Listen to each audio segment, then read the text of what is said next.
السلام علیکم ورحمۃ اللہ وبرکاتہ۔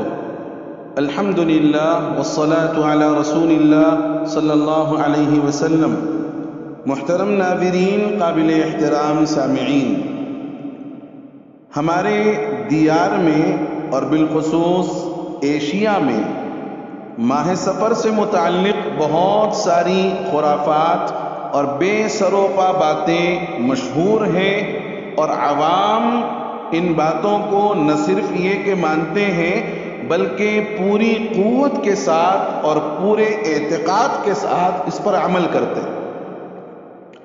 ماہ سفر سے متعلق دو باتیں جو بہت زیادہ عوام الناس میں مشہور ہیں، ایک تو 13 تیزی اور دوسرے سفر کا آخری چہارشنبہ۔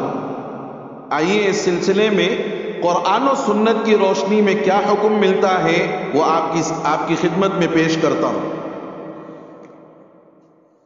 13 سفر کو سفر نہ کرنا یا ماہ سفر میں نکاح وغیرہ سے رک جانا، یہ ساری چیزیں بے اصل اور بے بنیاد ہیں۔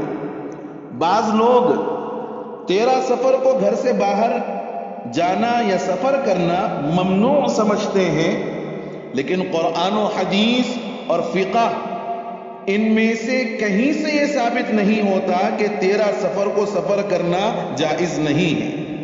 چنانچہ حضرت مولانا مفتی سید عبد الرحیم لاجپوری رحمۃ اللہ علیہ نے لکھا ہے کہ واقعہ یہ ہے کہ دن، مہینہ یا تاریخ منحوس نہیں ہوتے، نحوست تو بندوں کے اعمال و افعال پر منحصر ہے۔ ماہ سفر اور اس کے ابتدائی 13 دنوں کو منحوس سمجھ کر شادی، منگنی، سفر یا کاروبار کا آغاز یہ ان جیسے کاموں سے رک جانا سخت گناہ ہے۔ نصاب الاحتساب نامی کتاب میں ہے کہ اگر کوئی شخص سفر کے ارادے سے گھر سے نکلے اور کوے کی آواز سن کر سفر سے رک جائے تو بزرگوں کے نزدیک وہ شخص کافر شمار ہوتا ہے۔ کیوں؟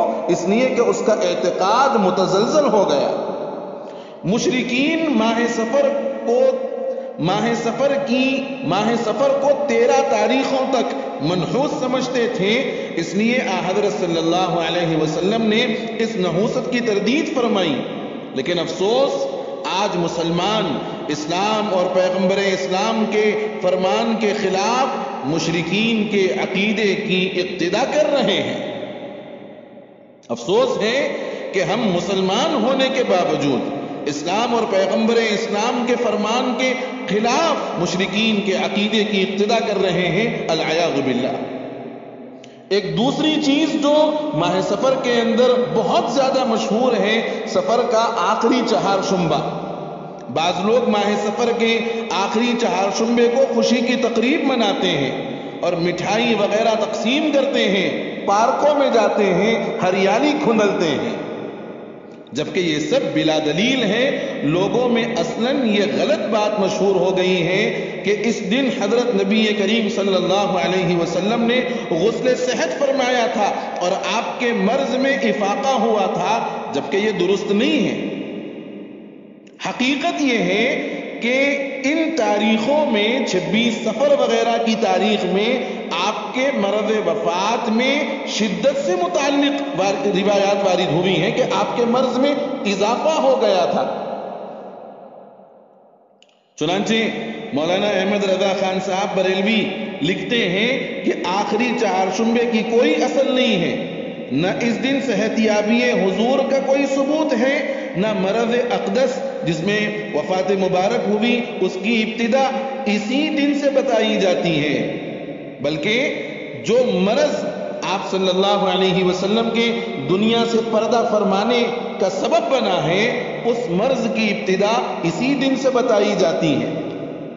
ہاں، چونکہ مسلمان رسول اللہ صلی اللہ علیہ وسلم کے مرض میں شدت ہونے کی خوشی نہیں مناتے اور نہ یہودیوں کی موافقت میں ایسا کیا جاتا ہے، پھر یہ امر فی نفسہ ہی بھی کفر و شرک نہیں ہے، اس لیے ان حالات میں اس عمل پر کفر و شرک کا حکم نہیں لگایا جائے گا، لیکن یہ ایک نامناسب طریقہ ہے، اس لیے اس سے بچنا چاہیے۔ یہ بھی خیال رہے کہ غیروں کی مشابہت دانستن یعنی جان بوجھ کر کی جائے یا نادانستہ طور پر ہو جائے، اس سے بچنا بھی ضروری ہے۔ اب شاید کسی کے دل میں یہ خیال آئے کہ چونکہ اس ماہ میں خلاصہ کائنات کا مرض شدت اختیار کر گیا تھا، اس لیے یہ مہینہ نامبارک ہے، تو یہ خیال بھی درست نہیں ہے، اس لیے کہ اس مہینے میں آپ صلی اللہ علیہ وسلم کا مرض بڑا تھا، نہ کہ اس مہینے کی وجہ سے، اور دونوں میں فرق واضح ہے۔ حضور کا جو مرض بڑا تھا اس مہینے میں بڑا تھا، اس مہینے کی وجہ سے نہیں بڑا تھا، دونوں میں فرق واضح۔ پھر یہ بھی تو سوچئے کہ اس ماہ میں یہ واقعہ نہ ہوتا تو کسی اور مہینے میں ہوتا، اور اگر آپ صلی اللہ علیہ وسلم کے اس مہینے میں بیمار ہونے یا بیماری میں اضافہ ہو جانے کی وجہ سے اس مہینے کو نامبارک سمجھتے ہیں تو ربیع الاول کو اس سے زیادہ منحوس سمجھنا چاہیے، جبکہ ایسا کوئی نہیں سمجھتا۔ معلوم یہ ہوا کہ یہ سب واہیات ہیں، شریعت میں ان باتوں کی کوئی اصل نہیں ہے۔ بعض لوگ یہ بھی کہتے ہیں کہ چونکہ حضرت نبی کریم صلی اللہ علیہ وسلم کو ماہ سفر کے آخری چہارشنبے میں مرض سے شفا ہوئی تھی، اس لیے اس دن عمدہ کھانا وغیرہ پکانا چاہیے۔ اس واقعے سے اس طرح کا مسئلہ نکالنا اور اپنے طور پر اس دن کو ہر سال خوشی اور مسرت کا باعث سمجھنا غلط اور من گھڑت عقیدہ ہے، اس لیے ناجائز اور گناہ ہے۔ بعض لوگ ماہ سفر کے آخری بدھ کو خصوصیت سے روزہ رکھتے ہیں، جبکہ اسلام میں اس کی کوئی حیثیت نہیں ہے۔ امداد المفتیین سے ایک سوال کا جواب آپ ملاحظہ فرمائیں تو آپ کو سمجھ میں بات آئے گی کہ ماہ سفر کا آخری چہارشنبہ بلاد ہند میں اس طور پر مشہور ہے کہ اس دن خصوصیت سے نفلی روزہ رکھا جاتا ہے اور شام کو کچوری یا حلوہ پکا کر کھایا جاتا ہے۔ اس روزے کو کچوری روزہ یا پیر کا روزہ کہتے ہیں، شرعاً اس کی کوئی اصل ہے بھی یا نہیں؟ یہ سوال ہے۔ جواب، یہ بات بالکل غلط اور بے اصل ہے۔ اس کو خاص طور پر رکھنا اور اس پر خاص ثواب کا عقیدہ رکھنا بدعت اور ناجائز ہے۔ حضرت نبی کریم صلی اللہ علیہ وسلم اور تمام صحابہ کرام سے کسی ایک ضعیف حدیث سے بھی اس کا ثبوت بالالتزام مروی نہیں ہے، اور یہی دلیل ہے اس کے بطلان اور فساد اور بدعت ہونے کی، کیونکہ کوئی عبادت ایسی نہیں جو حضرت نبی کریم صلی اللہ علیہ وسلم نے امت کو تعلیم کرنے اور سکھانے سے بخل کیا ہو، یعنی آپ رک گئے ہوں، ایسا قطعاً نہیں۔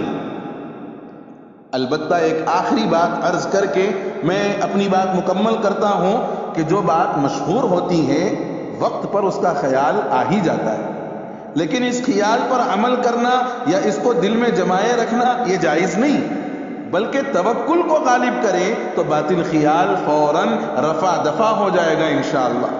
آپ صلی اللہ علیہ وسلم کا ارشاد گرامی ہے، ہم میں سے کوئی شخص ایسا نہیں ہے جس کے دل میں اس طرح کی کوئی بات نہ آتی ہو مگر اللہ پر توکل سے یہ دور ہو جاتی ہے۔ حضرت عبداللہ ابن عمرو رضی اللہ عنہ فرماتے ہیں کہ جو شخص بدفعلی سے ڈر محسوس کرتا ہو یا اس سے اس کے گمان کے مطابق کچھ نقصان پہنچتا ہو، اس کے متعلق اس طرح دعا کرے، اللہم لا طیر الا طیرک ولا خیر الا خیرک ولا الہ غیرک، یعنی اے اللہ آپ کے شگون کے سوا کوئی شگون نہیں، اور آپ کی خیر کے سوا کوئی خیر نہیں، اور آپ کے سوا کوئی عبادت کے لائق نہیں۔ اس لیے نہ تو ماہ سفر کو کوئی منحوس سمجھ کر نکاح سے یا کوئی اور خوشی کے کام سے رکنا چاہیے، اور نہ ہی آخری چہارشنبے کی کوئی حقیقت ہے۔ اس لیے ان تمام باتوں سے خود بھی بچیں، دوسروں کو بھی بچائیں، اور ہمارے اس پیغام کو اپنے دوست احباب میں زیادہ سے زیادہ عام کریں۔ ہمارے چینل میسج آف اسلام کو ضرور سبسکرائب کریں، لائک کریں، شیئر کریں، کمنٹ کے ذریعے اپنے خیالات اور سوالات ہم تک پہنچائیں۔ جزاکم اللہ، آمین، والسلام علیکم ورحمۃ اللہ وبرکاتہ۔